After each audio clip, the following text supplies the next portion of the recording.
Let's go to the guy who came in second place in the 2019 Smack-Off. He resides in Buffalo. He is Rick in Buffalo. And unlike Brett and Bugahaw, Rick's pretty good at this sport. Yo, Rick, what's up, bro? It's been a little while, Jim. How you doing, buddy? Man, I'm so good, Rick. I've never been better. How about you? I'm doing great.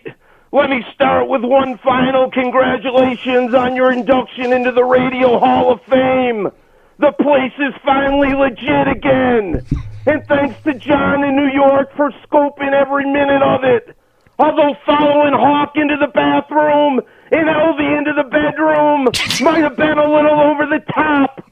Hey, John, there's this thing called personal space, loser. And people really appreciate when you consider it. And speaking of losers, how about all those Patriot front runners getting punked by Gronk last week? How stupid do you have to be to believe Gronk was going back to that hellhole? Nothing better than middle-aged men acting like 7-year-olds who didn't get what they wanted for Christmas. Tears and all. You can grow up anytime now, idiots. And in this season of giving thanks, Jim, I'm extremely thankful Matt in Vancouver finally decided to stop calling in. Turns out he also quit his podcast. Hey, Matt, is there anything in life you haven't quit? Maybe it's time you quit that too. Actually, don't. Stick around so I can keep clowning you for another couple decades. And I'm sorry to report this, Jim, but I gotta take a rain check for Thanksgiving dinner. My old man's gonna be in the shop for a few more days, but thankfully, with all my connections, he's getting the best of care, and he'll be running better than ever in no time. Get well soon, fat boy. Wore the Bills spoiling Thanksgiving for all those deadbeats in Dallas. Wore Frank Gore being just like me. Underrated, underappreciated, but a first ballot Hall of Famer. Thanks for the vine, Jim. I'm out. Rock him. That's all fair. That's all fair. Rick in Buffalo. Rick, you are just like Frank Gore.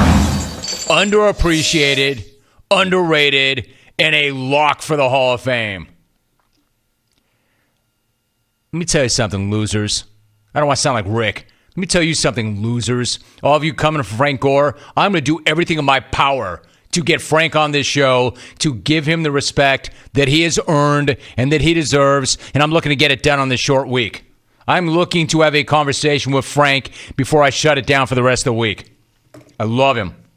He was coming on this show as a member of the Niners. He has always come on this show because I've always respected the way he's conducted himself and his business. And if I've got any say in this, he will be on this show this week before that game. Love that Thanksgiving matchup. He shouted out to the Patriot fans. Did you really think that Gronk was coming back? Did you watch him yesterday?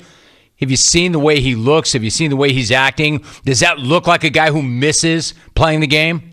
He's having the time of his life. Did any of you Pats fans really think that guy was coming back? How? He's not coming back ever. For who? For what? He doesn't need it. They need him worse than he needs it. Did he look like a guy who needs it? Did he look like a guy who misses it? Much better to make good money talking about it than to make a little more money getting jacked up playing it. He's done, man. He's done. Gronk was never the guy going TB12 saying, I'm just going to keep doing this into my mid-40s. He never said that. He never gave anybody any reason to believe that he was going to do that. So Rick's right about that, too. Rick in Buffalo coming in.